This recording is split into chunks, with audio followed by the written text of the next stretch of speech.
Hey guys, before we get to the episode, Ashley and I are going to plug something. Now, you know Ashley and I are writers of comic book stories, and this year, just like last year, we have another story in the 2017 If Anthology. Now, if you don't know what that is, it is a giant anthology packed with 38 stories, and it's clocking in at 336 pages. And this year's theme is crime. Now, Ashley, we have a story in that book, and basically, what's it about, and who's part of the team? This story is a continuation of the same universe that we established last year in our Captain Terrific story, and this story is called Thief, and it has to do with someone that Captain Terrific might be coming up against. It includes you and I on writing duties, Nick Robles on art, the same guy who contributed art to our last story. And he also draws the comic book Alien Bounty Hunter. Yes, which you may know from its fame. And our amazing letterer, Taylor Esposito, who we use for everything. Yes, so if you want to read the If Anthology, it's 336 pages, all kinds of stuff, and it'll have a quality story about Captain Terrific from us, then all you have to do is go to your local comic book shop and give them the code SEP171104. That's the previews code that you tell them, or you can just basically tell them the 2017 If Anthology from Alterna Comics. Now, it's going to be in stores November 8th, and the price is $14.95, which I think is a steal for 336 pages. Oh, yeah. But you need to tell your comic book shops now to order it, so that way it'll be in your comic book shop on November 8th. Please do that for us. If you like any of our Geek History Lesson content, I think you're going to like our story. So, get some more comic books in your life, and we hope you enjoy the If Anthology. Hello and welcome to Geek History Lesson. I'm Jason DC Delicious Inman. I'm Ashley Victoria Robinson. Welcome to our Mind University, because you have stumbled onto the podcast where we take one character, construct, or concept from popular culture and teach you everything you know about it in about an hour, except this week we're going a little crazy. We're having a discussion episode. And Jason, what are we talking about this week? Well, a couple weeks back, we did an episode called The 5 Marvel Characters That Need DC TV Shows. And of course, a awesome Mind University student by the name of Jordan Whitshire suggested that we do the same thing for DC. So, in honor of the premiere week, because all the DC TV shows are premiering right now. Supergirl, Legends of Tomorrow, Arrow, Black Lightning, we got to wait a little bit for. But if we're in the future, if you're listening to this in the future, hello, future people, you're enjoying Black Lightning right now, and hopefully some of these shows that we're going to suggest right now. So thank you to Jordan Whitshire for suggesting the 5 DC characters that need TV shows right now. Now, when we were going through this episode, we decided to make the same rules that we did for the Marvel episode. They cannot be a character or a team that has been announced for a TV show or a movie. So, Ashley, you cannot suggest the Cyborg TV show. I know. But they can be a pre-existing character that already exists in a TV show. So, I'm just going to make a wild guess. If you're suggesting the Wild Dog TV show today, that is okay. Oh, you know me. Yep. And it can be set on any network, and it does not have to be part of the Arrow universe. You can make it part of the Arrow universe. You cannot make it part of the Arrow universe. It's completely up to you. It's a wild west out there of DC TV shows that need to happen. All right. So, Ashley, with all that being said, I'm excited for this discussion. So am I. How long did it take you to come up with your list? Just the titles of the characters that I wanted? I don't know, maybe 15 minutes. All right. Did it take me how about you? Did it take you a long time? No. I mean, I didn't know. I was waiting for you to say something like 5 hours. I didn't know. Oh, no. But I wrote out little descriptions. It took a little bit longer. Okay, let's drop into this. Ashley, 5 characters that need DC characters that need a DC TV show. A lot of DC in this episode. Yeah. What is, or who is your number 5? My number 5 is Blue and Gold. Is that the name of the show? That's the name of the show, okay, yes. Good. Blue Beetle and Booster Gold. This is really the softball here because everyone's been talking about bringing Ted Kord and Booster Gold to any screen of any size for decades. I know there is supposedly a movie in development at WB, so everyone who's screaming at home... There is a Booster Gold movie that's supposedly in development by Greg Berlanti. Yeah, so everyone who's screaming at home about it, I know I'm stretching the rules a bit, but it doesn't appear to be in active development. We don't have any casting. We don't have a writer attached. I'm the judge here. Director. I will allow it. Thank you. Okay. So I'm reclaiming it for television. Cool. All right. Tell me about it. Blue and Gold spins out the character's introduction into a season-long arc on DC's Legend of Tomorrow. So they would spin off of an intro season on Legends. It makes sense when Booster Gold's dad is on that show. Right. His son, I'm sorry. Also, Cord Industries has been mentioned ad nauseum in the Arrowverse, so it would just be a mistake to not set it in the same continuity. Agreed. Ted Cord would be played by Peter Krause, and Booster Gold would be played by Armie Hammer, because in my universe, he works for TV money. Okay. And I needed a hot blonde guy. In the first season of Blue and Gold deals with the two characters on their own having been rejected from the Legends, and Michael having to get used to what it means to be stuck in the 21st century and not be able to time travel. And then together they reestablish Ted's superhero lab in Cord Industries and build the Bug, which is his transportation vehicle. That looks like a bug. It does look like a bug. It looks amazing. Yes, it does. And they would have to rebuild Skeets, because I think something would happen to Skeets either toward the beginning or the middle of the season. So it would be like, I don't know, rebuilding their child or something like that. Can I pitch you a fun joke? Sure. Let's say that this show goes like multiple seasons.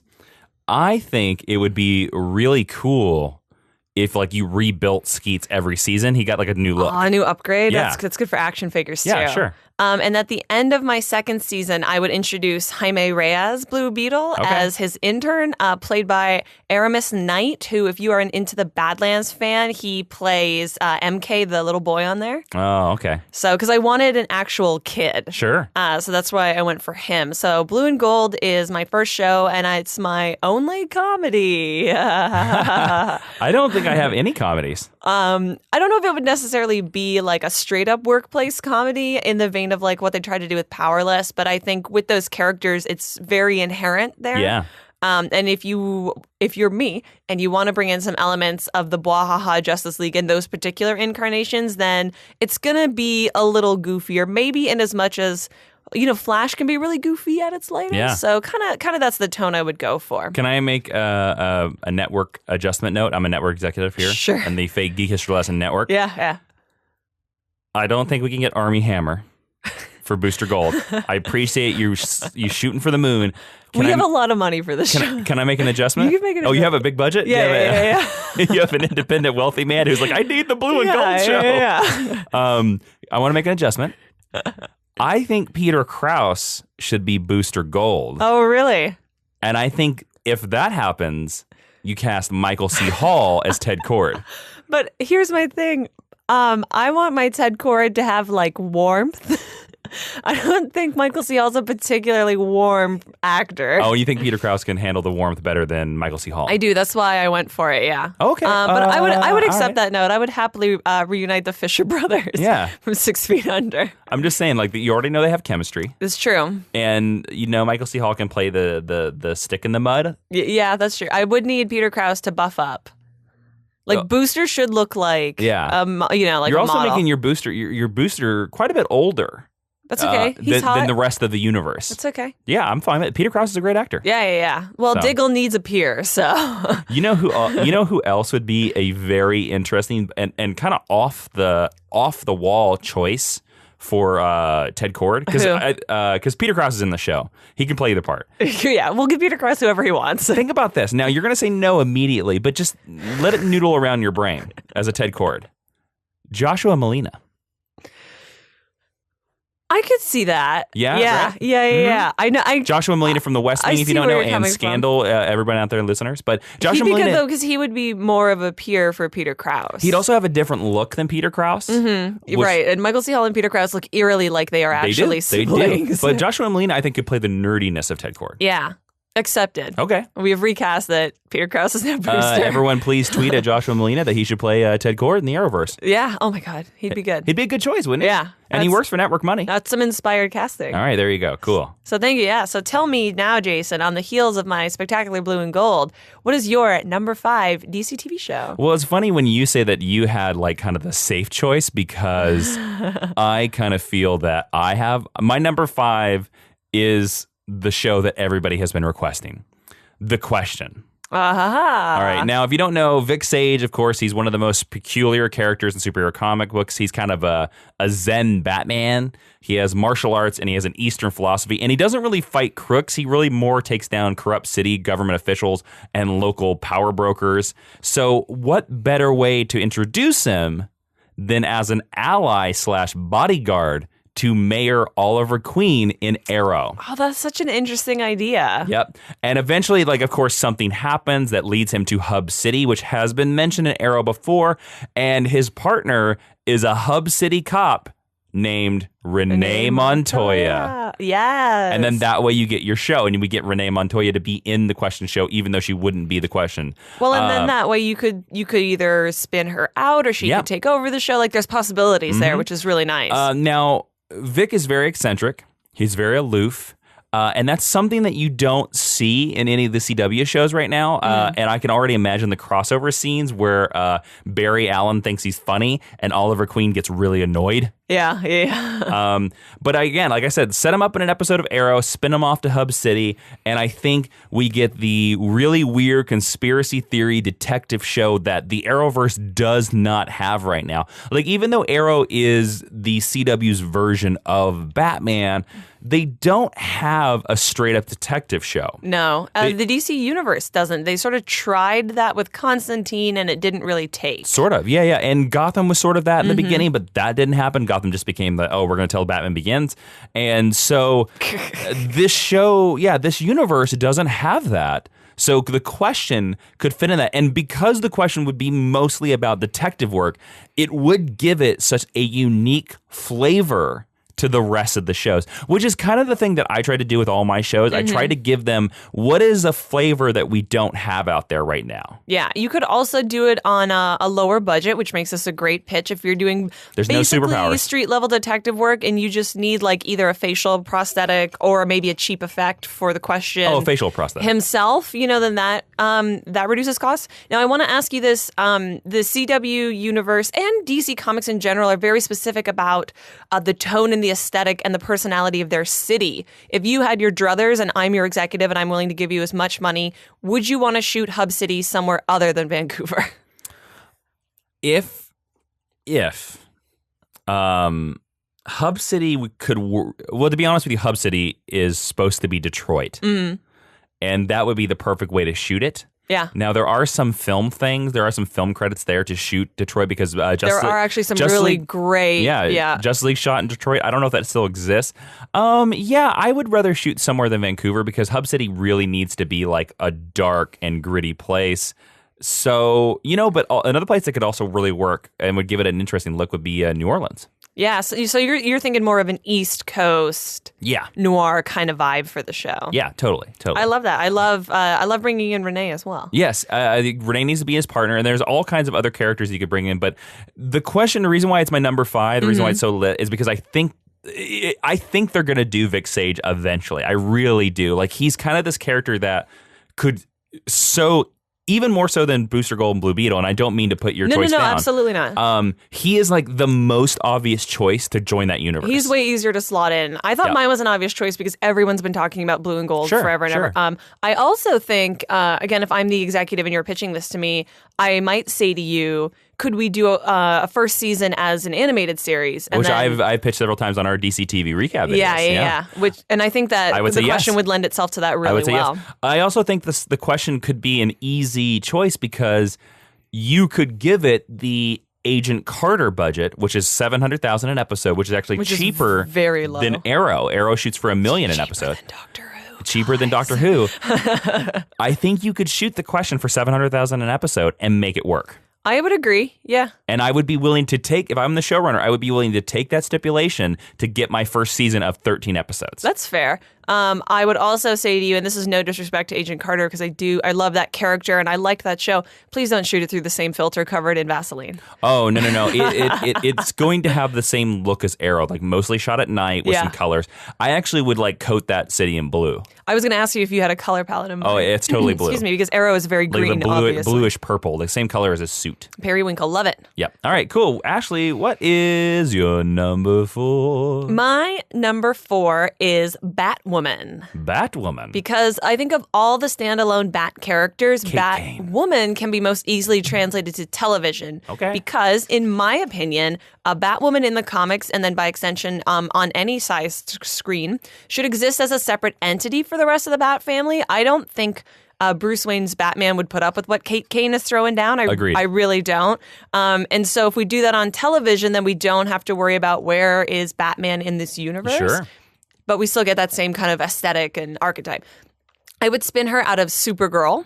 When, just like in I was hoping, I'm sorry to interrupt you, but when you said Batwoman, I was like, I really hope she introduces her on Supergirl because that's perfect. Because, like in the comics, Maggie Sawyer will take a promotion in Gotham City. Okay. So she'll have to break up with Alex. I'm really sorry, and that's really sad. But I would keep Floriana Lima, the same actress, in that part. And so she would move over to Gotham. We'd get an introduction through her eyes to the city. And in the first episode, we would meet Kate Kane, played by Emily Beecham, who's another Into the Badlands actor who plays the widow.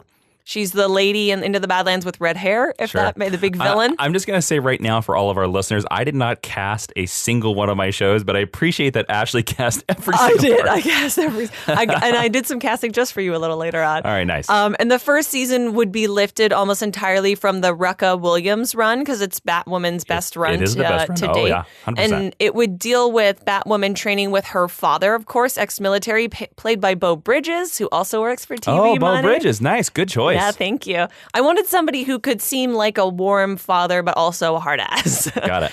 And then her season-long villain would actually be her younger sister, Alice, a.k.a. Elizabeth, played by Laura Ambrose, who was Claire Fisher on 6 Feet Under. Can you tell what I've been watching recently? Mm-hmm. And by setting it in the Supergirl universe, there's also an easy potential for World's Finest crossovers anytime they wanted because they don't have to go to different Earths.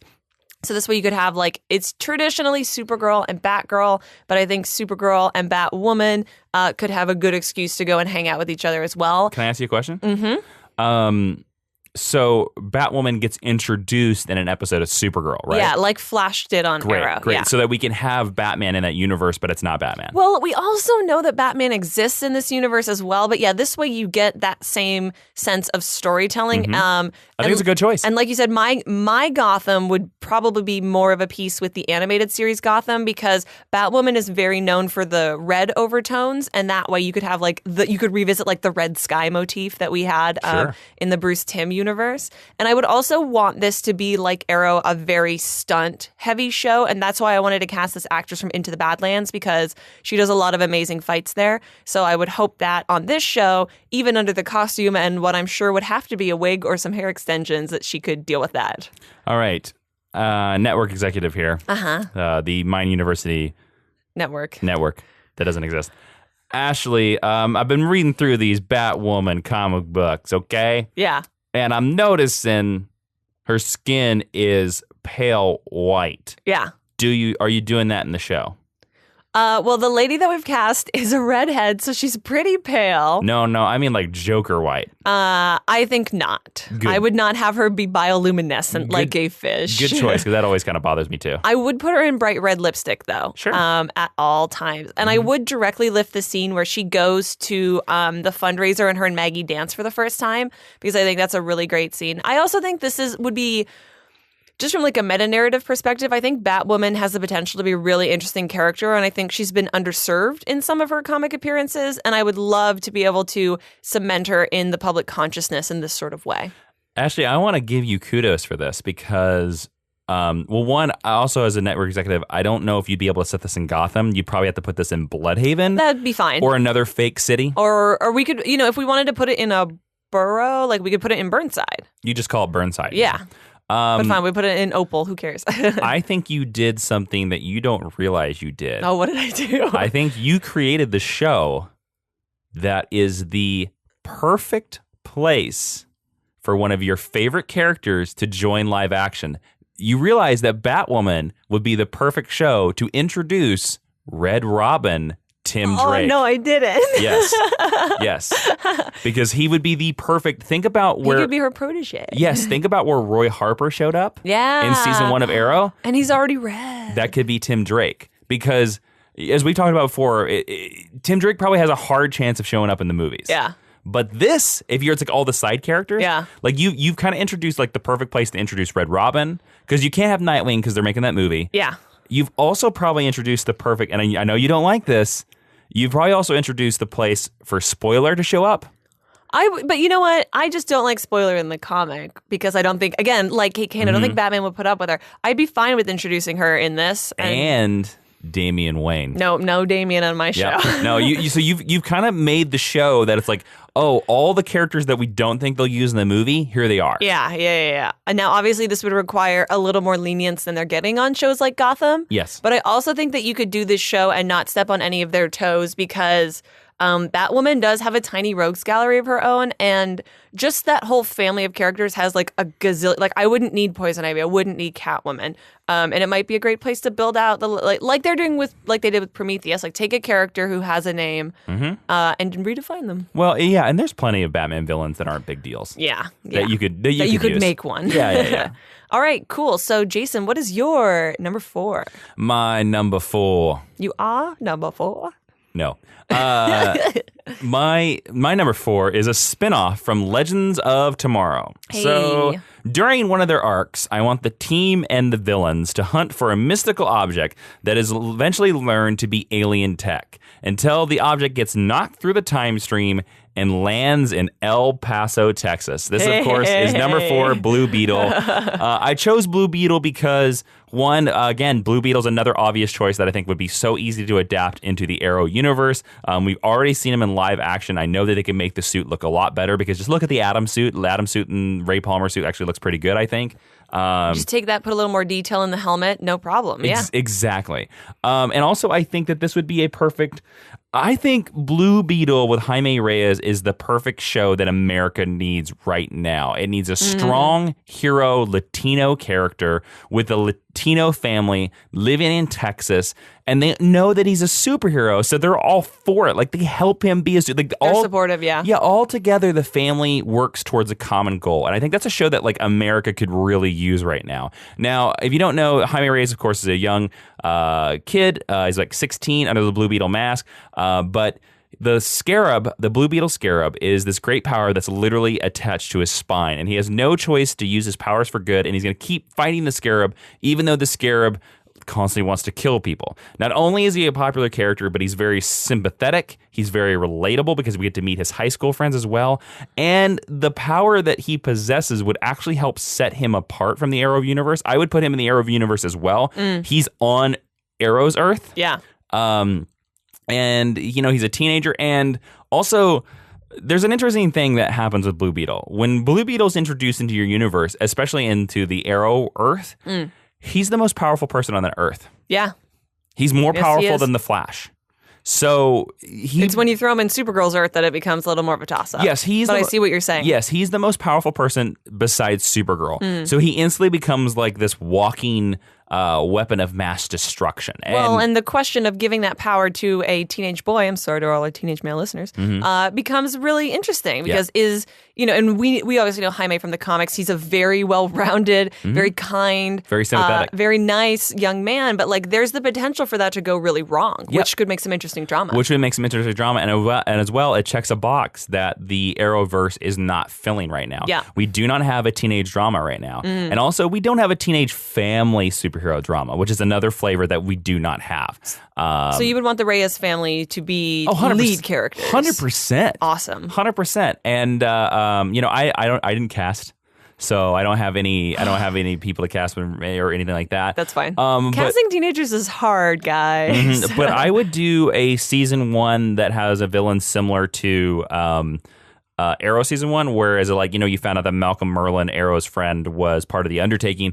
In the comic books, there's this thread of that Jaime's one of his best friends is Brenda, and her aunt is this crime lord known as La Dama. Yeah. And that would be the thing, over the season, Jaime would be constantly fighting this gang lord called La Dama, and then he would find out that it was his best friend's aunt. Yeah. And that was the thing. And then Jaime becomes an important part of every crossover. I feel like you would almost have to have the Legends check in on him every once in a while. And then I want the I really, really, really want the Vibe and Blue Beetle team up episode. Yeah. In fact, to be honest with you, he would have been a great Jaime Reyes. He would have. And to be honest with you, I would love, and this might be making your universe too small, I would love if somehow they're second cousins. You could do that. Sure, why not? You know? Also, traditionally, like Latino families are huge. Well, I'm So, but I'm just saying, so there's no reason why they couldn't be related. Mm-hmm. Or you could even do something where, Jaime's, if your show's going to run 7 seasons, like Arrow, for example, Jaime could go and intern at Star Labs, or he could become Cisco's assistant. I wouldn't want to do that because I wouldn't want to take him to Central City because then that would make the uniqueness of the series disappear. But I'm just saying, I don't, that might be making our world too small that people are related, but. Like I would love Cisco to have like a big brother relationship to Jaime. I think that would be a really cool dynamic. Yeah, totally. Also, throughout my season 1, you are going to Jaime is going to keep getting woken up in the middle of the night by these white portals and these flashes, and he's going to hear noises. Yeah, and he doesn't know what it is. And then eventually in the season 1 finale, in the very final scene, one of these white portals will open up in front of him and a burned man will come out in front of him and he'll be like, who the hell are you? And he's like, kid, I'm Booster Gold. Yeah, Booster Gold. And then season 2 is Blue and Gold. So I, as the Mind University Network executive, have a question for you. Oh, crap. I forgot about him. Mr. Inman, Sure. in your Blue Beetle show, per the comics, how involved and how talkative is the Scarab going to be? And are we, the audience, going to be able to understand them? The Scarab, when you first hear it, at first it will not talk. Then about 3 episodes in, by the end of the pilot, I wanted to make noises. So it will speak an alien language that he cannot understand. Then about 5 episodes to 6 episodes in, it will start talking like a baby. Broken English, sure. Broken English. And then by the end of season 1, about 3 episodes by the end, there will be a whole episode where he gets to see the entire history of the Scarab, where they sort of become friends. And that's where it turns to English. But I want it to sound like very robotic. And if I had my choice, Brent Spiner what a great choice. would voice Kajada, which is the name of the Scarab. So I have one more Scarab question for you, Mr. Inman. We like our merchandise here, and we like to appeal to a wide market. We think that we do. All right, we do. We think that the Skeets character has potential to hit that awe factor with the Tumblr girls. Do you think that there's any way we can team up Skeets and the Scarab as friends? Well, sure. That'd be a little bit tough since the since the Scarab is connected to Jaime's spine. But I will tell you this, Network, the Scarab at certain moments can be heard out loud by other people when it wants to be. And that will create plenty of comedic and, let's say, awkward situations for Jaime and his family. Imagine a scene where they're sitting at the dinner table and his mom brings him, some sort of tuna casserole. And Jaime's like, I don't like, Jaime's like, I like tuna casserole, but there's something about the acidic nature of tuna that the Scarab doesn't like. So the Scarab shouts out loud, "Get this vile bile away from me, woman!" And she's like, "Jaime!" And he's like, "It wasn't me, Mom. It wasn't me. It was the Scarab." It was a Scarab. So situations like that. That's funny. I like that. So the Scarab says his subtext. That's cool. So also this show could be a lot more funnier than some of the other Arrow shows as well. Than Arrow specifically. Yeah. Well, because it's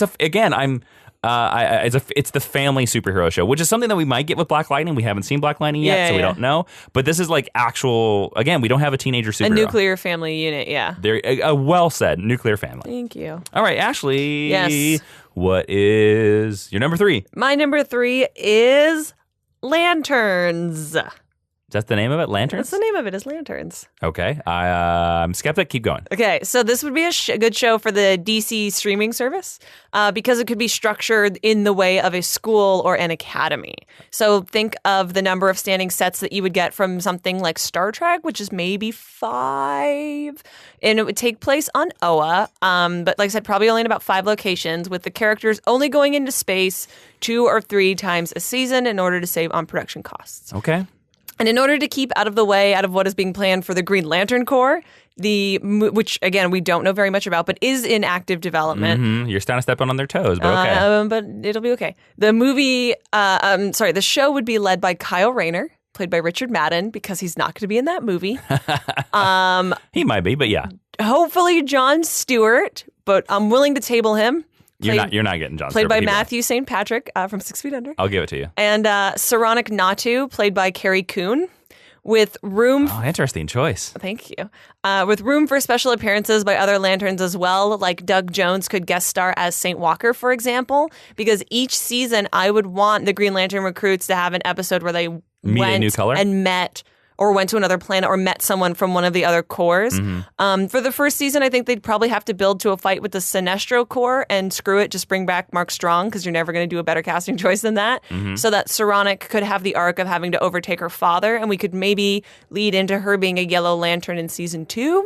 But I might table that idea because I'm not too hot on it in the comics. But I want this to be a school story and about their training. Mostly a bottle show, like we're within a set. Yes, absolutely. With like green screen windows. Yes. And then this way, the show can also be very young people friendly because you bring in a lot of people who are maybe 16 to 18 and it is their training program. So that's my Lantern show. How many episodes? Okay, this is executive from the Mayan University right here. By the way, I love the title. It's a great title. Thank you. Lanterns is a great title. One, how many episodes is this? 10. Okay. Max. And you see this as a live action show. I do. I'm going to immediately request that this is an animated show because this sounds so expensive to me. But it's counterpoint. Sure. If you think of it like Star Trek. Yeah. You could literally put them in uniforms because they are training. So unless they're going out to space, it doesn't need to be that effects heavy. What about the constructs, though?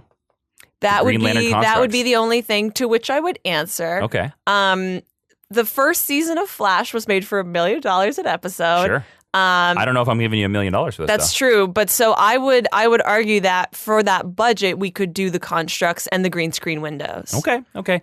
Can I make another counter pitch to you? Absolutely. Can we make this an animated series? Wait for it.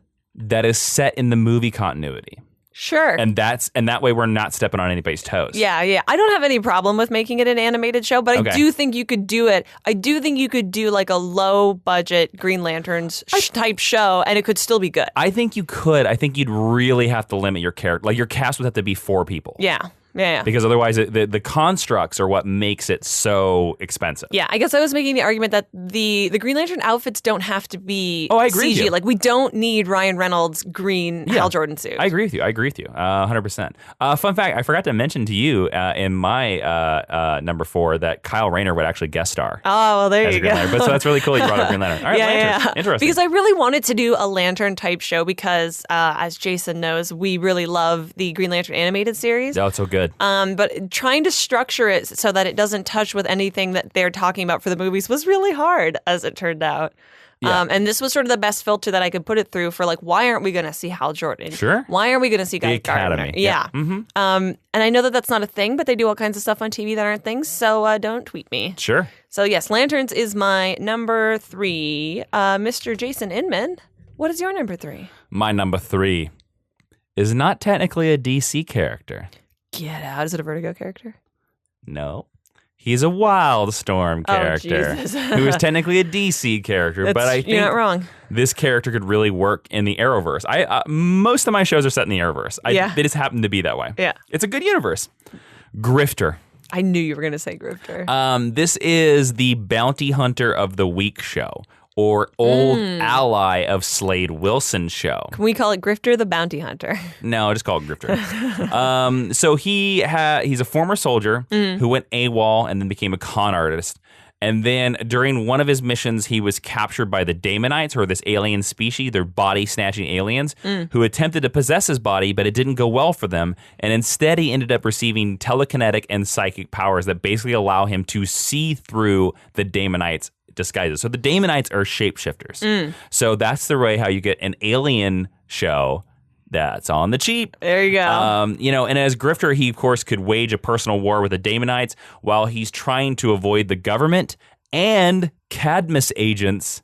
In this series, I would make it King Faraday, who's an old school secret agent character of DC, but also bring in Cadmus in there. So can I just ask you a really quick question? Sure. As your executive, we already have Cadmus in the Supergirl universe. Are they coming over from that universe, or is this Cadmus on Earth 1? Well, to be honest with you, I could go either way. Okay. About which Earth this is set on. Now, if you set it on Supergirl's Earth, it does make the Damonites thing work more. Sure, because we got more aliens But you just over there. you'd have to cut the Slade Wilson thing. Although I think the Slade Wilson relationship could be really strong, and that's how you could spin off this show.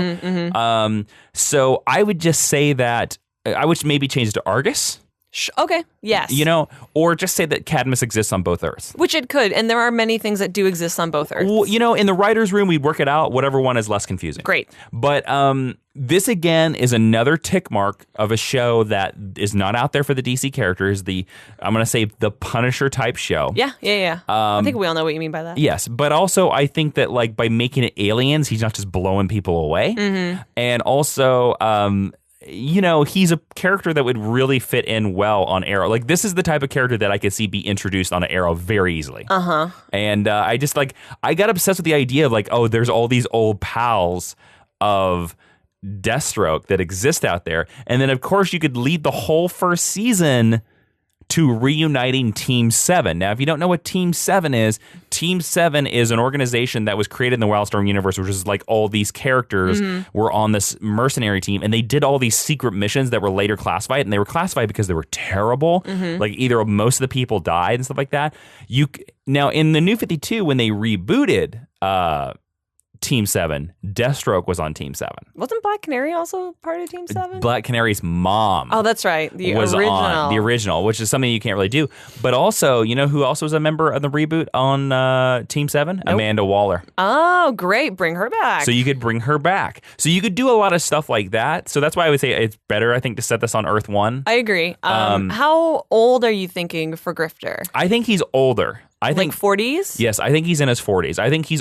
And then also, who else you could put on Team 7? Who? The gentleman who played the Human Target. Great. So you could bring the Human Target back into this. For some reason, I'm thinking Andrew Lincoln for this part. Sure. Sure. I mean, I know he's going to be on The Walking Dead until he dies, but... I don't have a name. I know you for this. didn't. I know you didn't go through and do your casting choices, but as soon as you said Grifter, I was like, Andrew Lincoln would be great. Well, and also Grifter could take advantage of the fact that we have these Wildstorm characters, and there's no reason why they can't exist in this universe. Yeah, why not? Absolutely. So, and again, I don't think we'll get the Deathstroke show. I don't think we will either. But for you, this is more dark than Arrow, more violent than Arrow? Yes, it is. It is a darker, more violent Arrow. So we got to put it in our 9 o'clock time slot. Got it. Yes. Yeah. This is the guy with guns, show is what this is. So, think about this would be what if you were to do the Red Hood show? This is Grifter. Sure, that's great comparison. I mean, I know you said Punisher earlier. But, yeah. I think it's a great comparison. There you go. That's all I got on Grifter. Nice. I just want to get Grifter in there. Well, Jason Inman, if you saw his Instagram a couple weeks ago, huge Grifter fan. Yep, that's right. Ashley, what's your number 2? My number 2 is a show that I specifically designed if I was pitching to Jason Inman, why? The network executive, because I stood in front of a bookshelf with a bunch of DC comics on it, trying to make up my list. And I saw this one, and I thought, Jason will love this. Okay, we'll see. My number 2 is Starman. Interesting. I think this could be another pretty good streaming show, but you could also spin it out of Supergirl, because Supergirl has dropped Opal City a couple of times. In the Arrowverse. In the Arrowverse. Arrow has 2 as well. Said Opal City a couple times. It would be based on James Robinson's series, and the first season would deal with Jack Knight coming out of his shell and moving beyond his junk shop business to take up his father's mantle of Starman. Jack Knight will be played by Raoul Cooley. And he will... That's a pretty good choice. I thought so. All right. Who works for CW Money. Yeah. And he will have to solve a mystery from clues that are left behind in his father's will to discover a secret threat from his father's past as a member of the JSA. You're killing his dad? Yeah. Oh. I don't like his dad. I like Ted. So he's gonna... I like Ted Knight. He's gonna die. I don't know who's going to play his dad. I'm sorry. I don't have a casting choice for you of an older... James Cromwell. Sure. Why not? Because if his last name is got to be Knight, I guess he could be mixed. Why not? Yeah, James Cromwell. Because we're Raw Cooley. Yeah. Get the gentleman who played Jensen in Iron Man 1. Great, even better. I don't remember his name. And then about halfway through the season, Jack will hire a young woman to help run his shop as he has to spend more and more time away from his business as his vigilante activities pick up. Her name is Courtney, and she is played by Camila Mendez, who you may know as Veronica Lodge on Riverdale. Cool. That's a good choice. Thank you. And Courtney will spend most of the latter half of the season constructing a robot out of odds and ends that she finds in the shop, who will be named Stripe. Sure. So that she can use that when she comes and joins him taking up the mantle. I think that Starman is one of those beloved series that really stands on its own. Like, It's one of my favorite comic books of all time. Many people say that. It could very easily spin out of a lot of aspects of the Arrowverse, but you could also have it stand on its own. And I think that it would be a way to tell a darker story without necessarily being more violent. Like Starman is an emotionally dark story. And I think it would be really interesting for especially a CW type network to tackle, like, it's more mature storytelling. That's that's my problem is because, hi, my university executive. Hi. That's my problem with your pitch. My problem with your pitch is I know Starman. Yeah. And a lot of the resonance of Starman comes from more mature stories. Mm-hmm. Like people die. Yeah. People have sex. Mm-hmm. People cheat on their spouses. People do stuff like that. Great, then let's sell it to FX. And I don't see CW being able to pull off that story. I would agree with you. I just think it would be the natural place to park it to begin with, but CW, you're right, doesn't typically take... They do stories like that, but they're maybe not treated with the gravitas that I would want for this series. Yes. So it might have to be a streaming show, or it might have to find a home somewhere else. But I just think that Starman story by James Robinson is so rich, and the art in it is so beautiful that I think it could very easily translate. And I want to give Raul Cooley a show. I mean, Raul Cooley is inspired casting for Jack Knight. Now, I don't know if I would, to be honest with you, this is what I say. If they made a Starman series tomorrow and they announced Raul Cooley, I would celebrate it. Yeah. If it's me running the show, would I cast somebody else? Probably yes. But like Raul Cooley is a great choice for Jack Knight. I also think he's the kind of actor who's like who deserves a project where he can star in. Like he's great on iZombie, and I know that a lot of people really like him there, and he's done great work. But I think that like a vehicle like this could be great for him. Oh yeah, totally. So. And to me, keep him British. Absolutely. Oh, yeah. Who cares? Jack Knight can be British. Yeah, and whatever. That's a great choice. Thanks. Now, let me ask you this. And this is me. That's not the executive. Oh, okay. Did you pick Starman because... How much of Starman have you actually read? I have read the first 2 hardbacks of Starman. Okay, so you've read like the first 20 issues. Yeah. Okay. So you did pick this choice because you loved it a little bit. I mean, I think it's a great story. Okay. But I mostly picked it because I was like, I bet Jason will think this is cool. Okay. All right. But if I wouldn't... Play into the crowd, There I you see. go. I wouldn't have just picked something because it was, quote, cool. I do think Starman could be a great show. I'm just curious. Yeah. So. All right. So what is your number 2 if it's not Starman? All right. My number 2 is not Starman. Ugh. My number 2 is my team show. Dun, dun, dun, dun. Now, I'll talk about, I had a character that I had to bump off this list very, very, and we'll talk about very briefly in the honorable mentions at the end of this episode.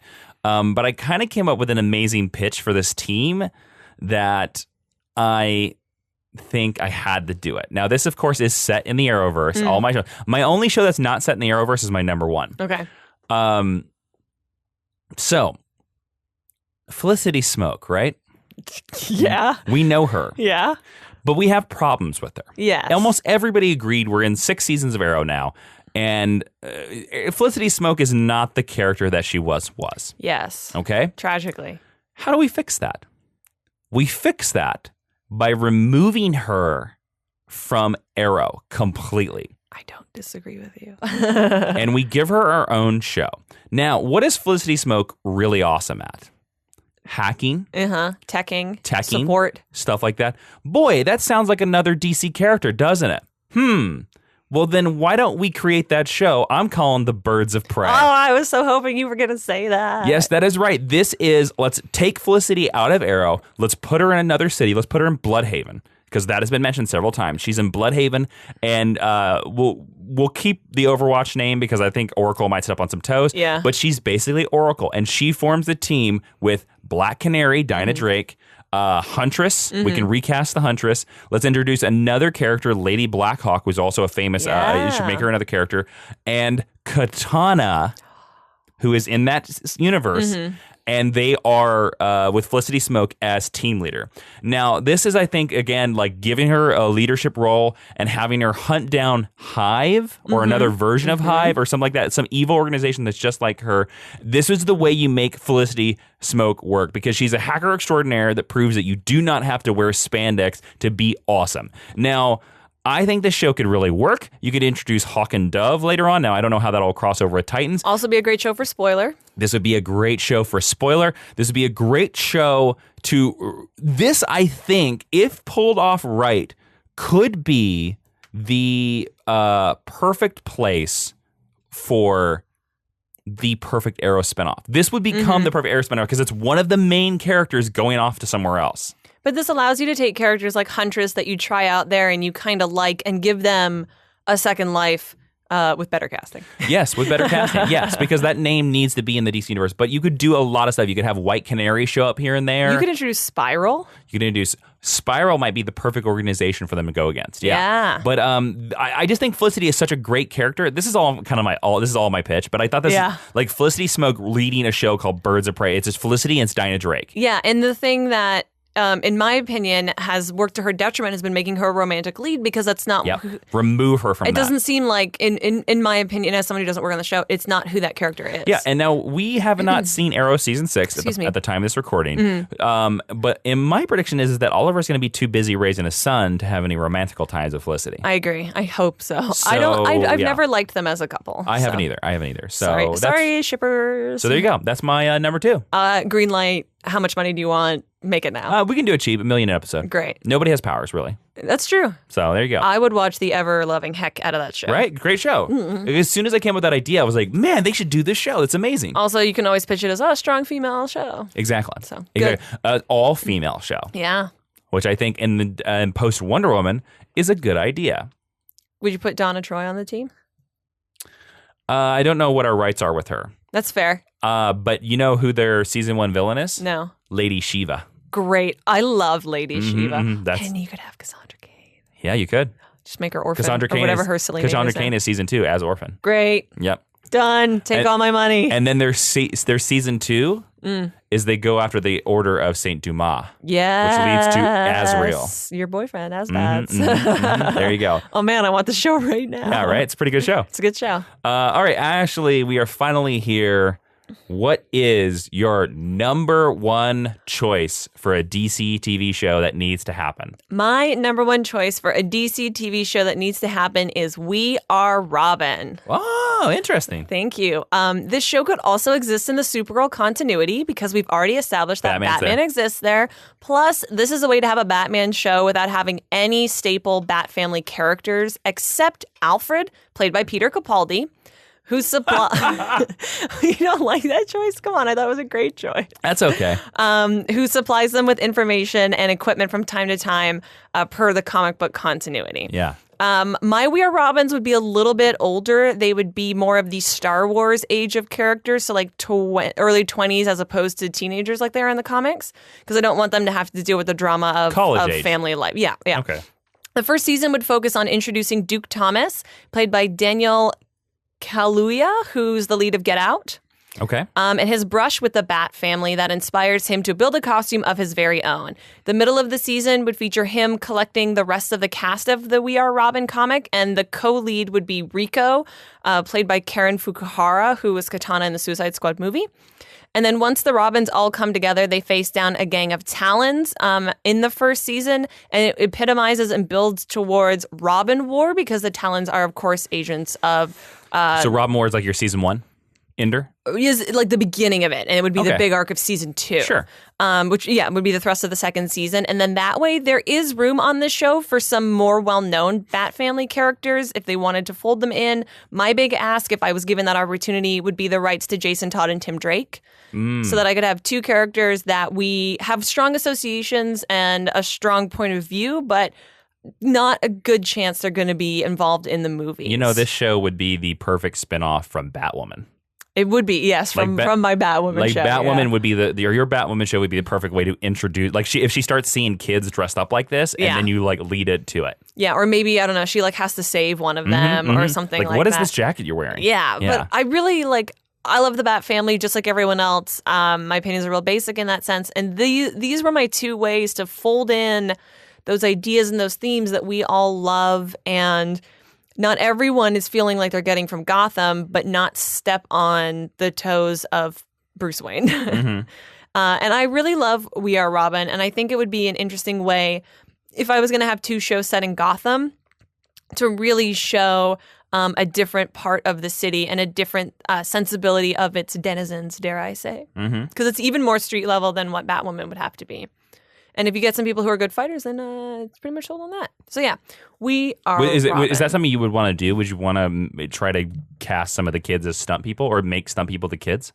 I would, and that's why for Rico I went with Karen Fukuhara, because she got Katana based on the fact that she has martial arts experience. Yeah. And that is something that I really, really struck me about Arrow when I first saw Arrow. And when Arrow was still finding its feet, was one of its better qualities was the fact that it's mostly Stephen Amell. To this day, it's mostly Stephen Amell. I would say it's about 65% Stephen Amell. Doing those stunts. And of course, rights and insurance are what they are. You can't do everything. He's the star. But I think when you can have like facey shots of people doing that, it helps you buy, especially when they're vigilantes and not necessarily metahumans. Martial arts trainee, Well, people. Just fight train. Doesn't even matter. Boxing, anything like that. Sure. Really can help sell not even the magic, but what the ask of the show. And if it's going to be something where there's not superpowers, then the fights better be impressive. Sure. So yeah, We Are Robin. Cool. What is your number 1 DC TV show? My number 1 is an action figure that we have on our set in YouTube. On our YouTube videos, you watch, we have that giant action figure. It is... There's like 100 things up there. I know. That's why I thought I was like, we're actually recording right by that set right now, and Ashley is looking at the wall right now trying to figure it out. She's considering, like, could it be Thor? Is Thor somehow a DC TV character? I don't know. It's definitely Atom Smasher, right? Is it the Rainbow Batman? I don't know. Oh, man. That'd be a great kid's show. My choice is a choice that you've already said. Starman is my number 1 choice. I'm sorry I stole your thunder. You did steal my thunder, but it's okay because I'm going to steal your thunder a little bit because I have a way better pitch for it. Get out. Screw you, man. with no offense meant. Starman is one of the greatest DC comic books of all time. And since it has only 60 issues, it's kind of naturally set up for a 5-act structure. This would be a 5-season show, 13 episodes per. This is an AMC show. It is completely separate of the Arrowverse because I do not believe that this universe can work. I do not believe that this show can work in the Arrowverse as seen. You need the show to be adult. We need to see sex in it, and we need to cuss in it. And that is important. Now, so you're taking it to the Preacher Network. I get it. I am, because I thought AMC already has the thing for it. Yeah. I do believe that James Robinson owns part of the rights for Starman, so like maybe he could have a choice into that. I know he owns the character of Jack Knight. Like nobody can use Jack Knight in a DC comic book storyline. That's why he doesn't show up ever. That's why he doesn't show up. But it's funny. Jack Knight not showing up in other storylines makes the Starman series more important. It's preserved the legacy of that run. Yes. Yeah. In the same way that Sandman for a long time, and now we're sort of getting Morpheus showing up in other stuff. Well, it's not Morpheus, it's Daniel, who takes up for Morpheus. Spoilers for Sandman, a series that came out 20 years ago. I've never read it. Whatever. So Morpheus is the character that's never shown up. They look the same. Daniel's white. But anyways, let's talk about Starman. So, of course, this would be a show about a reluctant delusion, a little too cool for school superhero. This is, I describe it, would be the 6 Feet Under of superhero shows. Now, as I said, this is not in the Arrowverse. It couldn't be the JSA, but you just make that his dad was part of an older superhero group. And, of course, this all happens when... opening episode, we see his brother David, his younger brother David, on his first night out in the town as the new Starman, and he dies. And this is about the city's going to fall in the first episode, and you have to convince Jack Knight, this rocker pawn shop star owner, to take up the gravity rod, because there are no superpowers in this universe.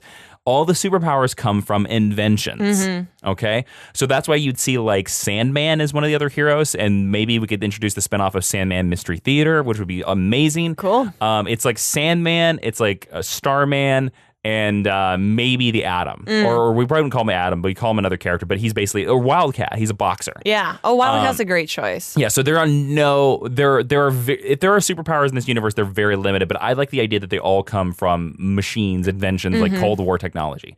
Now, this, of course, would lead to a real character arc. The idea of the series is that Jack Knight grows up with each season. So you get episodes, like every season we have a Conversation with David episode. Now, if you don't know what that is, every year in Starman, they allowed this idea where Jack would have a dream and he'd be talking to his younger brother David. And they were always like themed. There was like a pirate theme one, there was all that, but it helped Jack like deal with the stuff going on in his life at that point. He has to deal with the Mist. The Mist is, of course, the daughter of the original Mist, one of his dad's villains. She's obsessed with Jack Knight because Jack Knight doesn't have a secret identity. Yeah. And she's obsessed with him until she falls in love with him, until eventually she rapes him. That is a character arc that happens in Starman. And then also another arc that gets to happen is that he learns all the secrets of his dad. And eventually he learns that there was a villain in the past that his dad murdered, and how does he deal with that? The only casting choice I have for this is I want the Shade as a character. Now, the Shade is a villain in DC Comics continuity, but in the Starman series, he becomes an ally of Jack Knight because he likes his style. Those letter columns are so good. Yeah, they're really good. And then the Shade gets his own miniseries that's 12 issues that is just as good as Starman. Yeah. It's so good, and it's like the perfect little companion. They collected it a couple years ago for the first time. It's all in one. It's 12 issues. It was published during the New 52 is when it happened. So there are some weird near New 52-ish isms in there, but you kind of have to ignore that. Get over it. It's good. Dominic West plays the Shade. You always get Dominic West in there somewhere. He's an amazing actor. Dominic West of The Wire. You never Raul Cooley for He's for so your cool. Starman show. Raul Cooley could do it, sure. The reason why I don't cast my Jack Knight is because Jack Knight is such an important character that I honestly think you would have to read like everybody in Hollywood. Yeah. Because you're not going to know your Jack Knight until you hear him say the lines. Would you be up for somebody to cut their teeth on it for this to be the role that makes them? Like, do you want a name? I would be okay if it was a Dominic Cooper level actor. Yeah, someone who's worked. And you recognize them, but maybe has not been a lead. Yeah, not been a lead. Like that's who I would be looking for. I would be looking for who's our Dominic Cooper. Yeah. Dominic Cooper, by the way, would have made an amazing Jack Knight. Yes, he would have. So this is a superhero city about a real city. Opal City would have real character, real boroughs. We'd learn about it over the season. Nice. And then we would show significant character growth over 5 seasons with Jack, because first season he'd hate being a superhero. Second season he'd figure it out. Third season he'd love it. Fourth season gets complicated. And then we come to the end of Starman. By the way, this is a series that was published 20 years ago, but I'm going to give you a spoiler alert. If you do not want to know the ending of Starman, 3, 2, 1, spoiler alert, last chance for a series that came out 20 years ago. His father dies in the final season, and then he gives up being Starman to raise his daughter. Aww. That's the ending of Starman. Mm-hmm. He gets in a car and he drives away. And it's I felt like one of the most brilliant superhero storyline endings of all time. We have not seen this superhero storyline in live action. And I think this is the show to do it. 5 seasons show us this character growth. Nice. That's my Starman. Great. Awesome. Yeah. That is why it's number 1. You wrote a real pitch for that. I did, because I didn't even have to write it. I've read that series so much that I could. Also, the series is already laid out like a television show. It really is. There are some arcs and some storylines that are just perfect. Well, there is also an arc I will fully admit you cannot do. There's an arc where he goes to space. You cannot do that. Yeah. But you know what I would do for that arc? I would trade it to where it's Jack traveling across America. Great. and he's looking for clues about his dad's superhero career. Mm-hmm. That's what you do. Will it actually be a road show? Like not like Preacher? No. You stay in Opal except for that road show. Oh, okay. Except for like maybe his 6 episodes. Okay. Where he goes, because you can't do it for an entire season. Yeah. But I would do it for maybe 6 episodes. And then that's where he finds the reveal that his dad murdered somebody. Yeah. And then he completely changes his dad. Cool. But Starman. All right. So there you go. There are 5 choices. Now, Ashley, were there any honorable mentions that you almost made it on your list? Man, I tried really hard to come up with a Black Bat show for Cassandra Cain. Would you call it Black Bat? I probably would have. I like that identity for her better than I like Orphan. Got it. And I do think that you could construct a standalone ninja show for her, but trying to take it out of the Batman mythology was like too much of a headache for something I wasn't getting paid for. I also tried to get a Justice League International show. Oh, interesting. Set in Canada, in like the North. Would that have been in the Arrowverse? I don't know. Okay. I didn't think about like if I took like the JLI and then the Justice League United storyline. Sure. And sort of like crushed them together. But again, like it was a lot of mental acrobatics. But I really wanted a Canada show and I didn't come up with one. And I'm kind of sad about it. How about you? What didn't make it on your list? There was only one character that didn't make it on my list, and that was Steel, John Henry Irons, because I came up with this pitch of how he could be introduced on Supergirl, and it's so good and it's so brilliant that I'm now like, Supergirl, you need to use John Henry Irons. Yeah. And then you spin him off into Washington, D.C. Matthew St. Patrick would be a great choice. And that's where he goes. Who? The guy who plays Keith on 6 Feet Under. And as you can tell, we are watching 6 Feet Under right now on HBO. And it really filtered in everything you did. I love the idea of that because it would be a great way to fold in Lana. And I think Lana could be an interesting character on Supergirl. Lana could be a very amazing other older sister to Kara. Yeah. Because like she would know mentor. Kara. Mm-hmm. Of course she would. So, but yeah, John Henry Irons was my only one. All right, so if you go to our website, geekhistorylesson.com/recommended reading, that's where we have the recommended reading. And the reading for this will be our top 3. It'll be Ashley's top 3, my top 3, like the best book of each of our runs. Great. So for mine, it'll be like Starman Volume 1. And for, help me out, what was your number 1 again? We Are Robin. We Are Robin. So it'll be Volume 1 of We Are Robin. Or the big collected one. Yeah, but it'll be our top 3 and of each of them, just if you want to get a taste of a flavor of what these TV shows would be. Cool. All right, lastly, we're going to talk about the Geek History Lesson Honor Roll. That's if you go over to iTunes and you leave us a 5-star review, you join the magnanimous school called the Mind University. This week, who's going to join our Mind University Honor Roll is Hex1979. They said, beam me up, Jason Ashley, or more like beam that sweet, sweet comic knowledge into my brain. I have learned so many details about my favorite characters from you guys, and I thought I knew a lot. Even better, you got me interested in comics that I might not have read before. After the last episode that I listened to, I am going to start working on snapping up as much Kamala Khan as I can get my hands on. Yes. So keep up the good work. And Hex1979, thank you so much for the review and hope you enjoyed the Miss Marvel. It's a great book. I do too. And if you want to join the Geek History Lesson Honor Roll, go over to iTunes, leave us a 5-star review, and we'll give you a shout out on the podcast. Don't forget while you're over there to subscribe to the podcast. You can also listen to this podcast on Spotify, SoundCloud, Google Play, Stitcher. It's everywhere. And Ashley, if they want to suggest an awesome episode, just like Jordan Whitshire, where can they do that? Well, if you want to be as cool as Jordan, you can go to geekhistorylesson.com or facebook.com/geekhistorylesson or tweet us at GHL Podcast. There's a bunch of ways to contact us in all of those places. Also, we have a Patreon, patreon.com/Jawiin, Jawiin. That's where you can help the show out and help get some other cool stuff like joining the Facebook private group called The Mind University. We're on Facebook, Ashley and we go in there and we talk every day. We talk about topics that are interested in us and give you our opinions on them. There will be no Geek History Lesson Extra this week because we kind of discussed it all, so we didn't know there would be another episode, but go over to patreon.com/Jawiin for more extra stuff. You can find me on Twitter at Jawiin, Jawiin. You can find Ashley on Twitter at Ashley V. Robinson. And don't forget the Geek History Lesson podcast Twitter, GHL Podcast, at GHL Podcast. I was going to put a .com on the end of that, but I knew it didn't happen. So there you go. That is it for this awesome lesson of Geek History Lesson. I had a fun time with this one. That was really good. So did I. It was really good. I have been Jason El Paso Inman. I am Ashley Victoria Robinson. And Professor Jason, will you please dismiss the class? Put down the books and pick up the remotes. Yes, I did steal that from Josh McCouga at Collider TV Talk. I don't think he'll mind.